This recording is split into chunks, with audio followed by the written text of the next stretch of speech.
ارسال، برمیگردونن توپ رو.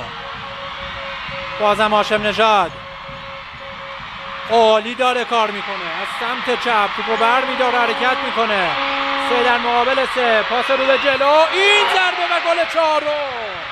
گل چهارم هم به ثمر میرسه و رگیلوشکیا حساب کار رو مغلوب شد در این صحنه. حرکتی که از سمت چپ به این شکل انجام شد، به موقع پاس داده شد و این ضربه از لوشکیا که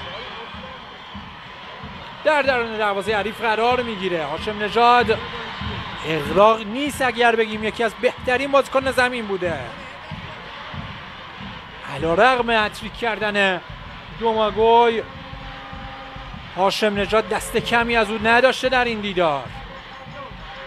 عنصر اول ضد حملات تراکتور بوده در مخصوصا نیمه دوم.